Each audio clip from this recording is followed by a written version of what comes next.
Good morning, everyone. I'm Brandon Halbeck, a reporter with the News Journal, joined today by Jeanne Kuang, who covers the city of Wilmington for Delaware Online and the News Journal. We are less than a week from primary election day here in Delaware, which particularly in Newcastle County and Wilmington is consequential, with a lot of races being decided on Tuesday. So Jeanne and I are going to discuss some of the big ones and what we're sort of looking at just a few days out from Election Day. Jeanne, thanks for joining us this morning. Thank you for having me. So with a lot of these local elections, one of the things we always talk about is voter turnout and how that can swing an election one way or the other. This year, we have the added unknown of the coronavirus, which obviously will play into the candidates' views and positions as they go against each other, but also plays into that question of voter turnout. And so far, we know that a lot of people are going to be voting by mail. We're not sure how many people will be at the ballots. As you've discussed this with people in the community, is there any sense of what the expectation is and how that could affect a number of these races up and down the ballot? So voter turnout is pretty important in Wilmington just because, it's a small city and the Democratic primary usually decides who becomes the mayor, as well as a number of other races in the city. And because voter turnout historically has been like maybe around 30%, a little over 30% for mayoral primaries, the person or the amount of voters that ends up deciding and selecting the next mayor is a really, really low proportion of both the city's population and of even all registered Democrats in the city. So this year, that obviously becomes a big question since because of coronavirus, we're not sure how many people are going to show up at the polling places.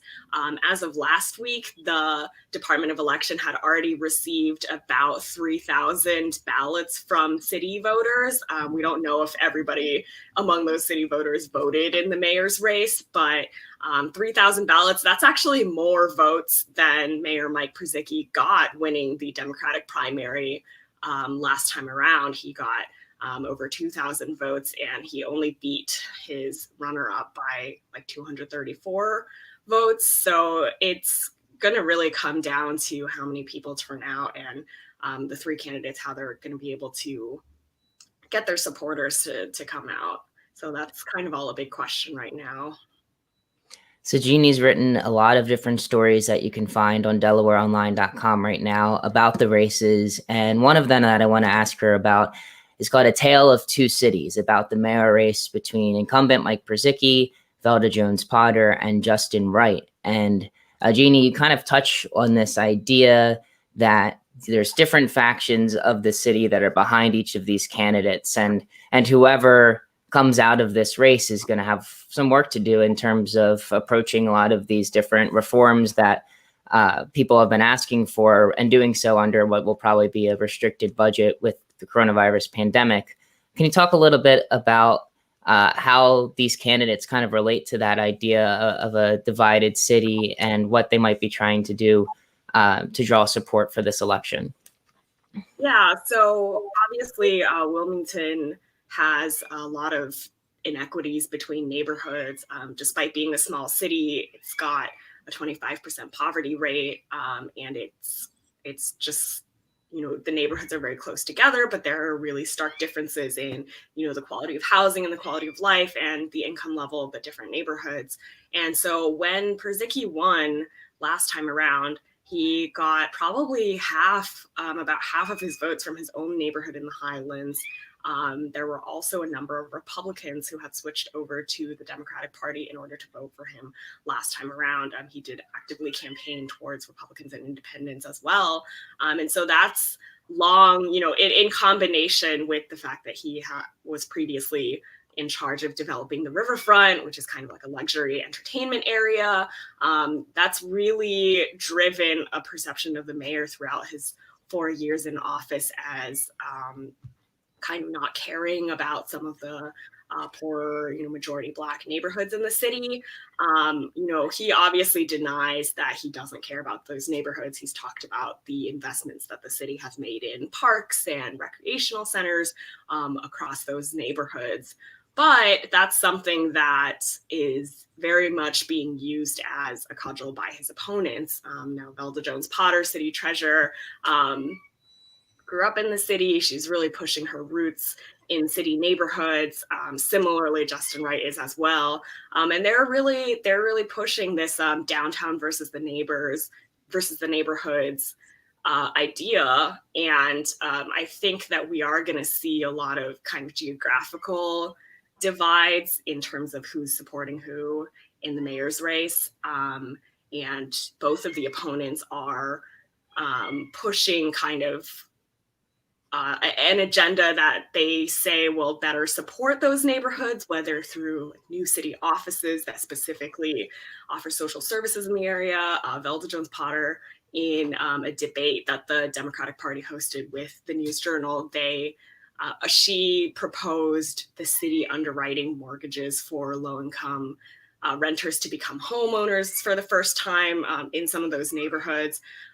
So that's going to be, I think that downtown versus the neighborhood vibe is going to be a big factor in the election. I'm not sure, exactly how much support each candidate has over another, but I think that's going to be a major part of deciding. And, on top of that, as you mentioned with the coronavirus, we don't really know yet how it's going to continue affecting the city budget. The city took about a $13 million hit to its expected revenues in the current budget year that we're at. So whoever becomes mayor next is going to inherit a tighter budget where they already had to cut a few things that they had wanted this year, while also facing greater calls from the electorate for more social services in the neighborhoods. So that's going to be interesting to see. If you're just joining us, we're talking to Jeanne Kuang, who covers Wilmington for us, about the city elections. Next week, you can read all of Jeanne's coverage and all of our coverage of the state and local elections with a subscription to the News Journal. Jeanne, Mayor Brzezicki and Velda Jones-Potter have kind of sparred back and forth over the last couple of years in their respective positions. Can you take us through some of their, their relationship, if you will, and maybe what spurred Velda to hop on the ballot at the last minute? Yeah, so when Velda Jones-Potter joined the race for city mayor, she had for months, it appeared that she was running for city treasurer again, that she was running for re-election in her seat.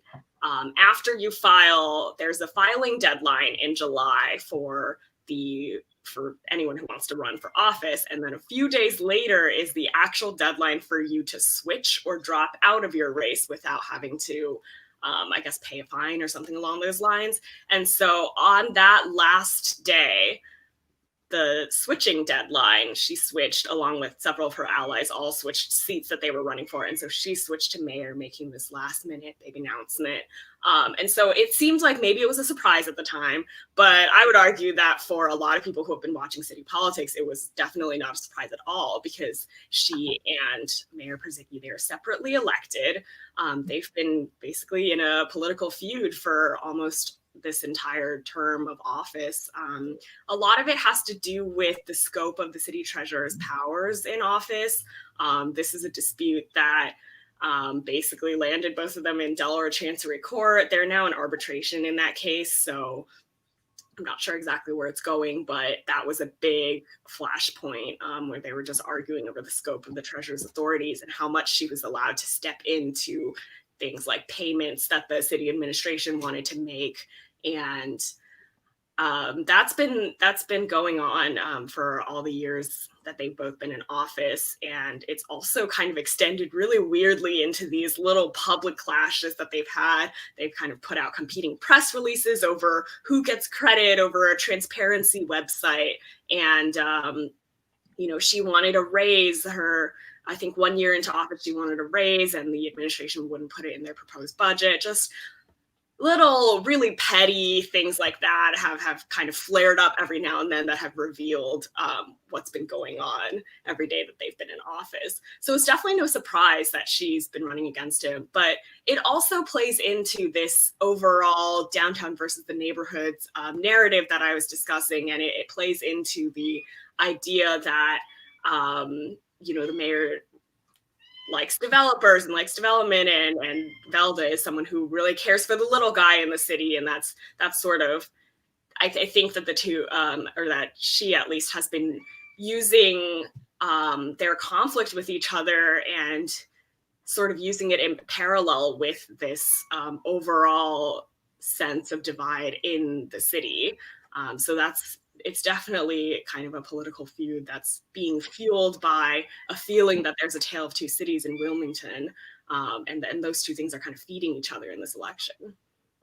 So we're just a couple days out from the primary. Again, no Republican challenger. So this will be decided Tuesday, and over 3,000 votes have already been cast.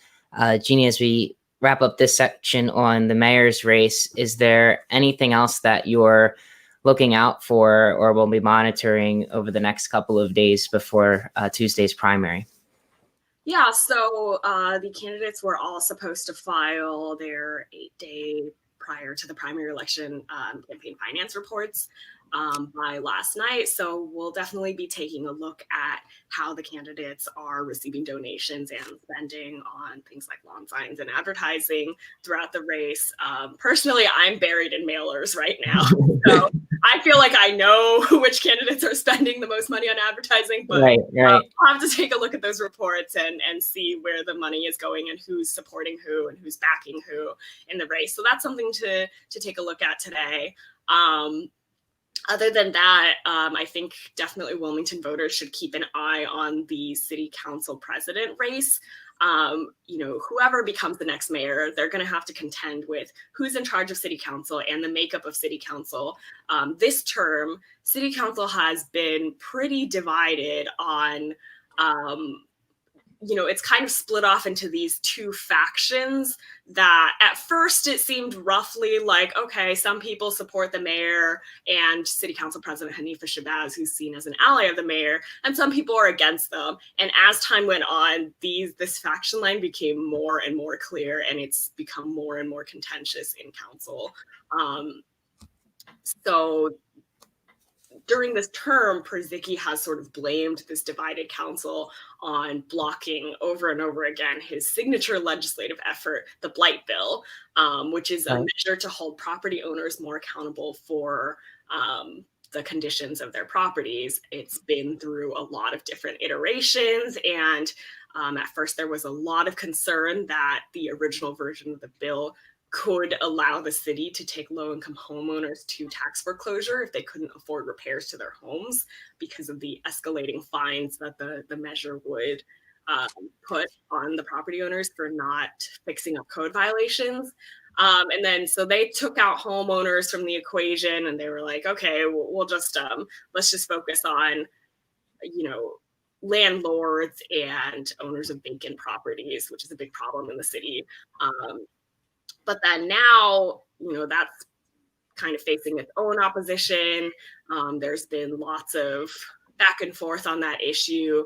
And the mayor is actually really pushing hard and framing this as an issue of like, well, this is going to help low-income renters in the neighborhoods. You say I don't care about the neighborhoods. This is the number one thing that can help our neighborhood. So he's trying to push that. And he's blaming the divided council for having blocked that measure over and over again several times. So I definitely think whoever becomes city council president is going to be, a big, if not equal player in the direction of the city, depending on who becomes mayor and whether or not they're going to be able to steer the council to allow or disallow the mayor's agenda to pass. Yeah, so you've written extensively about that council president race too.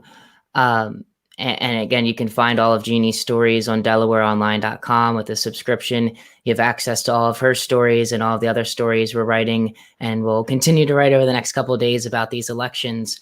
But that race, Hanifa Shabazz running against Trippy Congo, can you explain how Shabazz took Congo out of city council and the controversy surrounding that, and then now kind of the differences that they pose to voters and the choice that voters have between those two? And you mentioned Shabazz being kind of seen as an ally of Przicki, how, one being elected over the other would affect the city of Wilmington based on which mayoral candidate comes out. Yeah, there has been drama on Wilmington City Council the entire time that they've been in office, and I didn't think it was possible to escalate, but here we are. Here we are. It definitely has escalated. I would say in the past, couple of years that I've been here, but even in the past several months as well. The most recent, flap in this has been that second district councilman Trippy Congo, who is running against Hanifa in the primary for city council president. He was one of the people that switched their seats last minute in this surprise reveal thing. And he's definitely an ally of Elder Jones Potter. And they all deny that this was a coordinated effort. But I think from the way that it happened and then some of the Facebook posts that they made endorsing each other immediately, that's just what it appears. So Trippy Congo admitted to a WDL reporter on the radio that he had moved out of his district. This has kind of been a long simmering sort of rumor in the city that he didn't live in the city. He denies that. He said that he moved out 2 weeks prior in July. And the city charter says that you have to live in the district for the full time that you represent that district. And so Hanifa sent him a letter that said, you violated the charter, your seat is vacant according to the charter now. And so he said, oh no, I'll move back, I want my seat. But this has, become just the latest issue that everyone on this divided council has taken sides on. Many opponents of Shabazz are alleging that this was illegally done and that he should have been given his due process. He's now demanded a hearing. This all came to a head in a really explosive, chaotic meeting last Thursday. I would encourage anybody to watch it if they want. I think it really reveals some of the divisions that are going on in council. But yeah, so now he has a hearing scheduled later this month after the election over whether or not he violated the charter, whether or not he should get his seat back, or if he should have been kicked out at all in the first place. But this is all sort of running parallel to the race. And there's lots of accusations of ethical issues, maybe conflicts of interest going on. But I think that just shows exactly how heated the race has become, and pretty much anything kind of happening alongside the race is tinged with that contentiousness. As we prepare to wrap up here, Jeannie, is there anything else that Wilmington voters should know or should be keeping an eye on over the next couple of days? Yeah, aside from those two races, there's the race for city treasurer. Again, similarly split along the faction lines, just because one of the candidates is an economic development official who works for Mayor Mike Przicki's administration right now, and the other one is a current councilman who is also in the kind of Elder Jones Potter camp. If we're going to divide everyone into these, sure. That's another one. And Jones Potter in her current position as city treasurer has really gotten under the skin of the Przicki administration, and she has raised a lot of issues about different payments that she said were suspicious from the city administration. And so a lot of her supporters see her as a watchdog over city funds, and the Przicki camp is saying that she doesn't even have the authority to do that, and that it's just kind of dragging the city down in its progress. And so whoever becomes treasurer, whether or not they're going to continue that trend and that conflict, that's something to watch for sure. And then in addition to that, again, the makeup of city council ultimately is pretty important in terms of whether or not the mayor's agenda can pass. There's definitely a lot of candidates in the city council races right now across the city who are trying to, I get the sense that they're trying to position city council members' roles as being more proactive than they currently appear to be. There are definitely candidates who are maybe more progressive or want city council to be able to take on more of their own programs and agendas and legislation, and not just kind of approve the city budget, which is their biggest responsibility every year. And there's a lot of calls for greater social services, especially not only with the pandemic, but rising violent crime and just the poverty in the neighborhoods and the lack of opportunities for a lot of youth. It's another big thing that came up. And so we're going to have to see, again, with a tighter budget after coronavirus, Right. How some of those things are going to be able to be accomplished, depending on who wins those city council seats. So definitely paying attention to your local races is also pretty important. On that note, we have a voter guide up on DelawareOnline.com right now that our data specialist, Jared Whalen, put together. It allows you to plug in your address and see every race that will be on your ballot, so there won't be any surprises if you're going to a polling booth on Tuesday. We also have a story up this morning that outlines some of the deadlines moving forward and some of the different ways you can vote given the coronavirus pandemic, ways that you can vote without having to go into a polling booth if you prefer. So again, that's up on our website right now. With a subscription to DelawareOnline.com, you can have access to all of that good stuff, plus the great stories that Jeannie's been on, not only just with this election cycle, but covering protests in the city throughout the summer, housing issues, policing issues, you name it. Jeannie's been all over it in the city of Wilmington. And we thank her for her time and her insight into Tuesday's races. And we thank all of you for watching. Thank you so much.